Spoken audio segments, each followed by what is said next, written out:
momentito, profe. Buenas noches.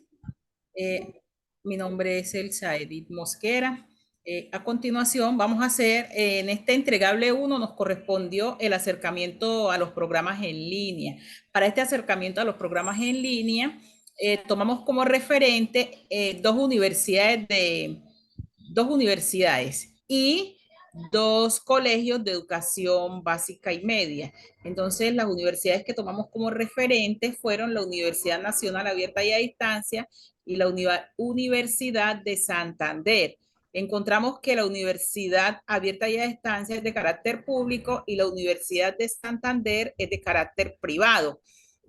Ambas universidades tienen soporte técnico, e-learning, su metodología es de educación, es flexible, una educación abierta y a distancia, procesos de aprendizaje en línea, tienen campus virtual, tienen unas ventajas como el estudio desde casa, tienen unos beneficios como la flexibilidad en sus contenidos, las plataformas e-learning, tienen unos aspectos fundamentales como son los encuentros pedagógicos en línea, entre otros. También tomamos como referente de institución de educación media el colegio virtual Modernos Monterrosales y el colegio virtual moderno. Estos dos colegios les hicimos un análisis donde encontramos que el Monterrosales es privado, de carácter privado, y el virtual moderno es de carácter público. Ambas instituciones se preocupan por formar a sus docentes en manejo e implementación de las TIC. Las estrategias del plan entre sus estrategias del Plan Decenal de la Educación, tomamos el desafío 4, que este desafío también nos habla de la formación de docentes en el manejo e implementación de TIC. Todos los dos establecimientos tienen soporte e-learning, tienen unos beneficios que son el estudio desde casa, la flexibilidad, los aspectos fundamentales, entre otros. La metodología aprendizaje en línea, apoyo con videos y materiales educativos de la biblioteca, entre otros. Las ventajas que encontramos fueron las herramientas interactivas, actividades metodológicas flexibles, estudio desde casa. También de estas dos instituciones pudimos encontrar que sus plataformas son propias y que ambas forman jóvenes líderes en manejo e implementación de TIC. Además de ello, en este entregable 1 para la comparación hicimos entre el estudio de universidad superior y el estudio de educación media, hicimos un planteamiento para una institución. Entonces, ese planteamiento o propuesta contenía en diseñar la propuesta. Esa propuesta tenía unos objetivos, tenía una población, tenía un tiempo, tenía una metodología.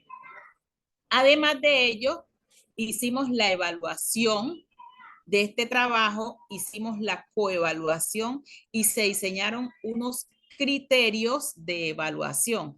Realmente el trabajo fue muy satisfactorio porque pudimos avanzar de manera muy significativa. Continúa mi compañera Viviana.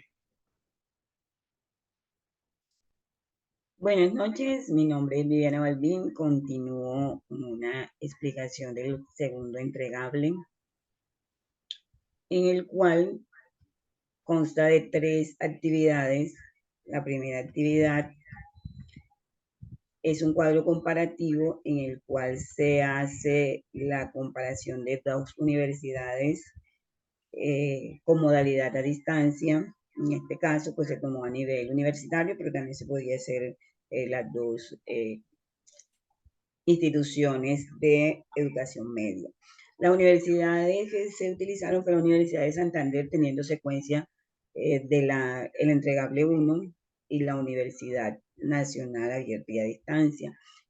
Estas universidades manejan campus virtuales y manejan educación virtual, educación a distancia. Esas son una de sus similitudes. También se resaltaron sus características y unas descripciones generales de cada una de las universidades. Las diferencias de estas, las cuales son que la Universidad de Santander, como lo decía mi compañera anteriormente, es de carácter privado, y la Universidad Abierta y a Distancia, la Universidad Nacional, es de carácter público. Ambas universidades manejan flexibilidades en su educación, contribuyen al apoyo de las herramientas tecnológicas, ya con sus modalidades a distancias. La Universidad de Santander se caracteriza en una de sus, dentro de su descripción, una de sus características es que apoya la parte medioambiental. Y la Universidad Nacional a Distancia, una universidad muy reconocida de carácter público, que se preocupa mucho por el desarrollo económico y social, también por la sostenibilidad medioambiental. Como segundo punto, en el entregable 2 tenemos un análisis que se iba a hacer a partir de un texto escrito que constaba de 200 palabras. Era una propuesta para un programa educativo. La propuesta te llevaba por nombre el fortalecimiento del manejo de las tecnologías a través de las capacitaciones a docentes. Esto con la finalidad de que se mejoraran los procesos educativos, los procesos de enseñanza y aprendizaje en las instituciones, teniendo en cuenta que algunos docentes aún viven rezagados en la comodidad de las clases magistrales, y teniendo en cuenta los beneficios que brindan las tecnologías en el aprendizaje a los jóvenes en el proceso de aprendizaje, enseñanza por parte de los docentes. La tercera parte consiste en un plan de diseño e implementación utilizando la matriz del marco lógico, lo cual se divide en los siguientes pasos. El análisis de involucrados, en el cual se hace un estudio de aquellas personas que hacen parte de la comunidad escolar y que finalmente van a ser los beneficiados, como son los estudiantes, egresados, comunidad escolar y docentes. El análisis del problema es donde se realiza, donde se tiene en cuenta cuál es la función o la finalidad de la implementación del proyecto, que sería finalmente el mejoramiento de las dificultades en el rendimiento académico de los estudiantes, el análisis de los objetivos, que el objetivo es la implementación y uso de las herramientas tecnológicas en el proceso de enseñanza, el análisis de las alternativas, que lo que hace es buscar la viabilidad para el proyecto, la estructura analítica del proyecto, que consiste en el proceso de identificar los modelos de solución, y la matriz de marco lógico, que lo que hace es desglosar y permitir recolectar información a través de los instrumentos que ya se utilizan. Y esta consta de la normativa, los indicadores, los medios de verificación y los supuestos, teniendo en cuenta el fin, el propósito y los componentes y las actividades a realizar. También tiene la actividad de evaluación tanto colaborativa para la parte de autoevaluación y la parte coevaluación, y un ítem donde están los criterios que se van a utilizar. Finalmente llegamos al tercer entregable, que es el en el que estamos.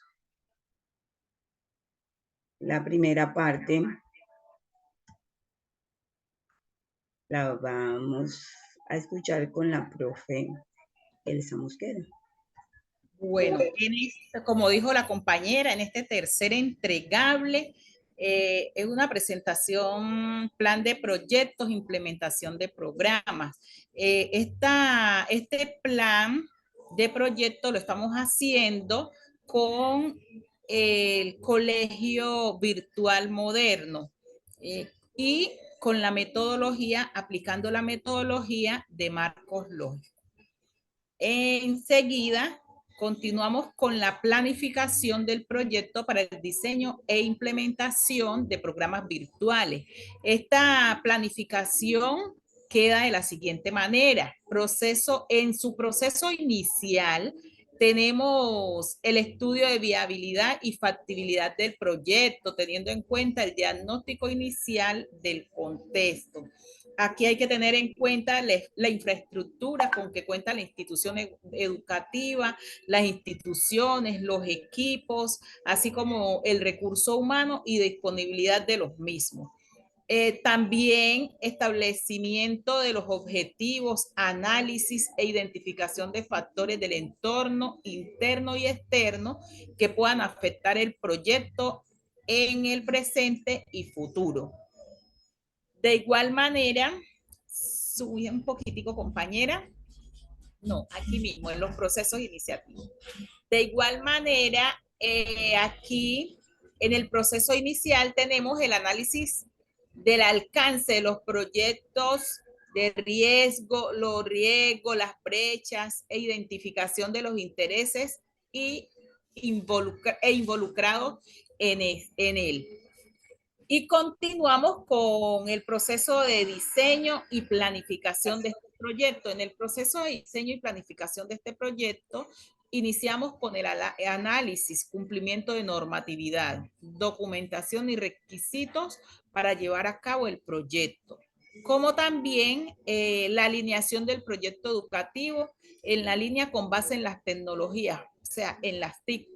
Para ello, se trabajará de acuerdo a los principios orientadores que establece la ley 1341 y la ley 115 y el plan decenal de la educación con base en las estrategias de los desafíos 4, 6, 7. De igual manera, la definición en esta planificación tenemos la definición de los lineamientos que soportan cada ciclo de gestión del proyecto, análisis de diseño técnico del proyecto, indicadores, tiempos, costos y responsables. Pasamos al proceso de implementación y ejecución del seguimiento. Tenemos la implementación y puesta en marcha del proyecto educativo en línea en la institución. Aquí contamos con la participación de todos los involucrados. Tenemos el monitoreo y análisis de desempeño, el seguimiento del cumplimiento de los objetivos y los fines que pretenden alcanzar. También tenemos la supervisión de control, los costos, presupuestos y tiempos de ejecución del proyecto. En ese orden pasamos a lo que sería el proceso de cierre de este proyecto. En ese proceso de cierre tendríamos la finalización de actividades y la evaluación del mismo proyecto, el cierre del proyecto, la evaluación del proyecto y por último la implementación de planes y estrategias que coadyuven al mejoramiento del mismo. En este orden continuamos con la segunda parte que la trabajará la compañera Viviana. Bueno, la segunda parte consiste en el diagrama de Graham, la organización del proyecto y de las actividades a través del diagrama de Graham. Está organizado en 2 semestres. El primer semestre que inicia del mes de febrero, la tercera semana del mes de febrero al mes de junio. Y el segundo semestre que inicia del mes de julio al mes de noviembre. Entonces, inicialmente, la tercera semana del mes de febrero sería el proceso de iniciación y la identificación de las necesidades en la cuarta semana. Para el mes de marzo se inicia con la propuesta, el planteamiento de la propuesta y la creación de las rutas de acción, el análisis de las variables. Para el mes de abril se tiene planeado el proceso y el diseño de la planeación, el análisis de las reglas y leyes y la alineación del proyecto, lo cual se implementaría durante las 2 últimas semanas del mes de abril. Continuando con el mes de mayo, se planea para las 2 primeras semanas la delimitación de los lineamientos para el proyecto y para la tercera y cuarta semana el análisis de desempeños técnicos. Para el mes de junio y finalizando el primer semestre, se tiene planeado el proceso de implementación, ejecución y seguimiento. La segunda semana, la implementación de las propuestas del proyecto. Continuando con el segundo semestre, iniciando en el mes de julio, para el mes de julio se tiene planeado la implementación de las propuestas y continuamos con el mes de agosto, en el cual se tiene planeado durante todo el mes, las 4 semanas del mes de agosto, el monitoreo del desempeño del proyecto. Pasando al mes de septiembre, durante las 2 primeras semanas se planea el monitoreo y seguimiento al cumplimiento del proyecto. Durante las 3 primeras semanas y la última semana del mes de septiembre, la supervisión de los costos, presupuesto y tiempo de ejecución y el cierre. E inicia con el proceso de cierre. Para el mes de octubre, la finalización de las actividades del proyecto, el cierre del proyecto y la evaluación del mismo. Finalmente, en el mes de noviembre, durante las 2 primeras semanas, las propuestas de mejoramiento continuo, teniendo en cuenta los resultados que haya arrojado el proyecto, la implementación del proyecto. Bueno, muchísimas gracias. Esta fue la explicación de nuestro trabajo durante los 3 entregables, haciendo un poco más de énfasis en el último entregable. Y pues damos por terminada la grabación. Buenas noches.